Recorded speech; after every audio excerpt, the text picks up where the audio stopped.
नमस्कार साथियों। आशा करता हूं कि आप में से ज्यादातर लोगों ने यह फिल्म यानी द कश्मीर फाइल अवश्य देखी होगी। और इस फिल्म में एक किरदार था यूनिवर्सिटी की एक महिला प्रोफेसर का, जिसे महान अदाकारा पल्लवी जोशी जी ने बाखूबी निभाया था। यह कौन सी यूनिवर्सिटी है मैं उसका नाम नहीं लूंगा, बाकी आप सब लोग समझदार हैं कि दिल्ली की यह यूनिवर्सिटी कौन सी है। इसमें पल्लवी जोशी जी ने डायलॉग बोला था, बहुत ही शानदार और फेमस डायलॉग। उस डायलॉग में उन्होंने कहा था, देश में सरकार चाहे किसी की भी हो, लेकिन सिस्टम हमारा ही चलता रहेगा। और वाकई ही आज ये बात बिल्कुल सत्य जान प्रतीत हो रही है, क्योंकि जिस तरह से आज से 2 दिन पहले कन्हैया लाल टेलर के हत्यारे जावेद मोहम्मद को, ध्यान से देखिए इस तस्वीर को, जावेद मोहम्मद को राजस्थान हाई कोर्ट ने जमानत दे दी और हाई कोर्ट के जजों ने यह कहा कि जावेद मोहम्मद के खिलाफ पुख्ता सबूत नहीं है। एनआईए, नेशनल इन्वेस्टिगेशन एजेंसी, उनकी ठीक ढंग से लोकेशन ट्रेस नहीं कर पाई है, जबकि कॉल ट्रेस से मालूम पड़ गया था कि लगातार वो जो 2 मुख्य हत्यारे थे, जिनका नाम था गौस मोहम्मद और मोहम्मद रियाज, जिन्होंने कन्हैया लाल की दुकान में घुसकर निर्मम तरीके से कन्हैया लाल की हत्या कर दी, उनके संपर्क में था और कन्हैया लाल की दुकान पे मौजूदगी की सूचना देने वाला भी यही जावेद मोहम्मद था। फिर भी इस व्यक्ति को जमानत मिल गई। तभी तो कहते हैं वाकई कि देश में चाहे सरकार किसी की भी हो, सिस्टम पर उन्हीं का अधिकार चलता है। और यह बात मैं क्यों कह रहा हूं, इसके लिए आपको 22 वर्ष 24 वर्ष पीछे जाना पड़ेगा। 1999 को उड़ीसा में एक ऑस्ट्रेलियन पादरी ग्राहम स्टेट और उनके 2 बेटे फिलिप और टिमोथी की हत्या का आरोप लगा बजरंग दल के प्रांत संयोजक दारा सिंह पर। उन पे आरोप था कि उन्होंने ऑस्ट्रेलियन पादरी जो यहां धर्म का प्रचार करने के लिए आए थे, क्रिश्चियन मिशनरीज का प्रचार करने आए थे, उनको जिंदा जला दिया। उनके दोनों मासूम बच्चों को जिंदा जला दिया। कोई पुख्ता सबूत नहीं था दारा सिंह के खिलाफ, केवल संभावनाओं के आधार पर उनको जेल में डाल दिया गया। आज से वो जेल में है।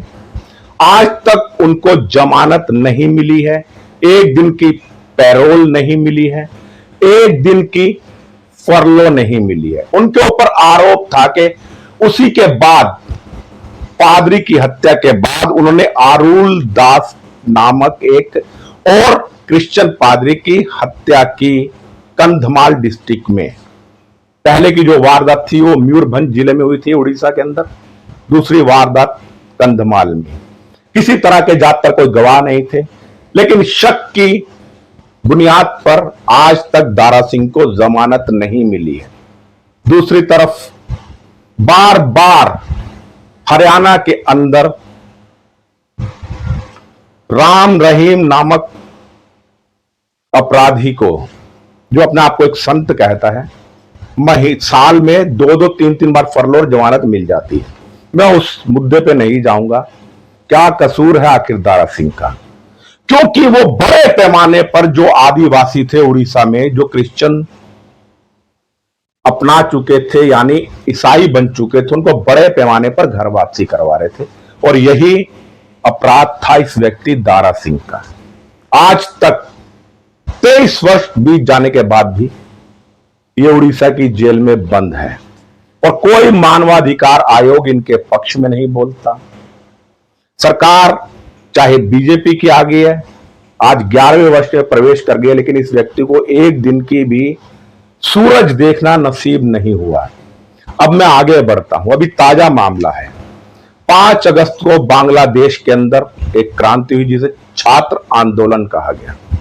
वहां बड़े पैमाने पर हिंसा हुई, हिंदुओं की बहन बेटियों के साथ दुराचार हुआ, हिंदुओं के घरों को आग के हवाले कर दिया गया, मंदिरों को तोड़ा फोड़ा गया और आज तक ये हिंसा नहीं रुक पा रही है। भारत सरकार चुप है, मौन है। अभी कल का ही वाकया है, गणेश चतुर्दशी की जो प्रतिमा लेके जा रहे थे, एक मस्जिद के अंदर से उनके ऊपर खोलता हुआ उबलता हुआ पानी हिंदुओं के ऊपर फेंका गया। उसके बाद वहां के हिंदुओं ने उस मस्जिद के बाहर प्रदर्शन किया, जय श्री राम के नारे लगाए। कितनी ही बहन बेटियों के साथ वहां दुराचार हो रहा है, लेकिन किसी को फर्क नहीं पड़ता। सब दुनिया के जितने मानवाधिकार संगठन हैं, यूएनओ है, सबको केवल गाजा और फिलिस्तीन दिखाई देता है, लेकिन जो पूरे दुनिया में हिंदुओं के ऊपर अत्याचार हो रहा है वो किसी को नहीं दिखा देता। मैं बात कर रहा था 5 अगस्त की। उसी के आवेश में आकर हिंदू रक्षा दल के पिंकी चौधरी, जिनका नाम भूपेंद्र तोमर है, प्यार से लोग इनको पिंकी भैया कहते हैं, गाजियाबाद की झुग्गी बस्ती में रहने वाले कुछ मुसलमानों को आवेश में आकर पीट देते हैं।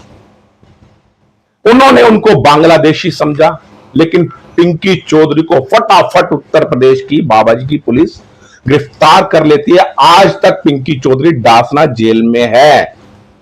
बड़े बड़े अपराधियों को जमानत मिल जाती है, कन्हैया लाल जैसे टेलर के हत्यारों को, जावेद को, उससे पहले भी पिछले साल एक दोषी को जमानत मिली थी। सबके आगे जो नाम लगे हो आप समझ सकते हैं, गोश मोहम्मद, मोहम्मद रियाज, मोहम्मद जावेद।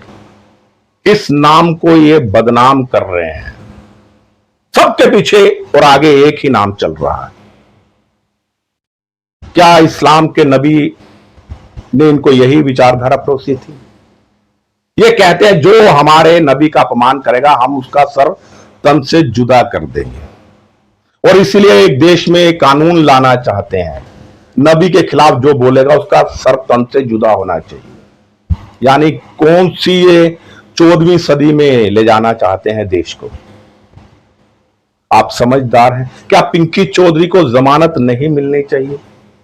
हमारे बहन बेटियों के साथ बांग्लादेश में सब कुछ हो रहा है, हिंदुओं के घरों को जलाया जा रहा है। अगर आक्रोशवश आवेश में आकर पिंकी चौधरी ने भावनावश उनको पीट दिया तो इतना बड़ा अपराध नहीं था। 107, 151 लग सकती थी या दंगे का आरोप लग सकता था, लेकिन आज भी उनकी जमानत नहीं हो रही है। बहुत बड़ा प्रश्न चिन्ह है। ऐसे ना जाने कितने मासूम बच्चे मौजपुर दंगों में बंद हैं, जो सीसीटीवी फुटेज में आ गए, जिन्होंने कुछ नहीं करा था। उनके पीछे जमेते उलेमा हिंद खड़ा हो जाता है, बड़े बड़े आतंकवादियों के पीछे। मौलाना अरशद मदनी, महमूद मदनी, पूरा देवबंद बरेलवी समाज, जिन्होंने अहमदाबाद में बम ब्लास्ट किए, जयपुर में बम ब्लास्ट किए, बोध गया में बम ब्लास्ट किए, बनारस में बेकसूर हिंदुओं को मारा, वो उनके कातिलों के पीछे, आतंकवादियों के पीछे भी खड़े हो जाते हैं। लेकिन बहुत बड़ी विडंबना है, आरएसएस अपने आप को दुनिया का सबसे बड़ा गैर राजनीतिक संगठन बताती है।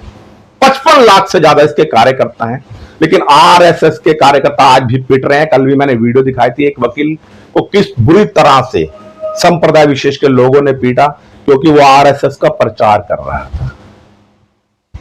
और आरएसएस हो, विश्व हिंदू परिषद हो, कोई भी अपने इन नौजवानों के समर्थन में नहीं खड़ा होता, चाहे वो पिंकी चौधरी हो, बिट्टू बजरंगी हो, या मेरे जैसे हो, यति महाराज हो, जितेंद्र त्यागी जी, वसीम रिजवी कह लीजिए आप, जिन्होंने घर वापसी करी और उनको जेल में डाल दिया गया। प्रताड़नाओं का दौर हमारे देश में होता है, जिसे हिंदुस्तान कहते हैं, यानी हिंदुओं का स्थान, लेकिन प्रताड़ित होता है बहुसंख्यक समाज। क्या आज देश में सत्ता में भाजपा है? बिल्कुल है। क्यों नहीं? एनआरसी और लागू कर जो वहां पर प्रताड़ित हिंदू हैं, बांग्लादेश के, अफगानिस्तान के, पाकिस्तान के, उनको यहां पर नागरिकता देती। और यहां के जो घुसपैठिए हैं, अवैध बांग्लादेशी, पाकिस्तानी, अफगानिस्तानी और म्यांमार से आए हुए रोहिंग्या, सबसे जो खतरनाक है देश के लिए, देश की सुरक्षा के लिए, इनको क्यों नहीं डिटेंशन कैंपों में डाला जाता और इनके देशों में इनको वापस इनके पिछवाड़े पर लात मार के भेजा जाता? तब मानवाधिकार आयोग चिल्लाना चालू कर देते हैं। अब न्यायपालिका के बारे में क्या कहूं? कुछ कहूंगा तो छोटा मुंह बड़ी जबान हो जाएगी, न्यायालय की अवमानना का आरोप लग जाएगा हमारे ऊपर। लेकिन जज साहब जिन्हें न्याय की मूर्ति कहते हैं, न्याय के देवता कहते हैं, उनको सोचना चाहिए। आप असुद्दीन ओवैसी के छोटे भाई को बाइज्जत बरी कर देते हैं हैदराबाद की कोर्ट और कहते हैं उनके खिलाफ कोई पुख्ता सबूत नहीं थे, जबकि सोशल मीडिया पे ऐसी सैकड़ों वीडियो आज भी उपलब्ध है जिसमें वो माता कौशल्या के खिलाफ अपशब्द कह रहा है, माता सीता के खिलाफ अपशब्द कह रहा है। लेकिन शायद न्याय के देवताओं को ये सब कुछ नजर नहीं आता और वाकई इस सिस्टम पे आज भी उनका हक चल रहा, अधिकार चल रहा है। ज्यादा कुछ नहीं कहूंगा, निशब्द हूं, क्या बोलूंगा, मन में कुंठा है, पीड़ा है। बस इतना ही कहूंगा, अगर मेरी बातें, मेरी जानकारी आपको अच्छी लगती हो और लगता हो ये व्यक्ति राजेश भसीन राष्ट्र हित में काम करता है, सच्चाई दिखाता है, तो मेरी वीडियो को आगे भी शेयर कर दीजिए और मेरे चैनल को प्लीज प्लीज प्लीज सब्सक्राइब अवश्य कीजिए। मेरे फेसबुक पेज को भी फॉलो अवश्य कीजिएगा। धन्यवाद। मैं राजेश भसीन संवाद नेशन के साथ। जय हिंद, जय भारत, वंदे मातरम।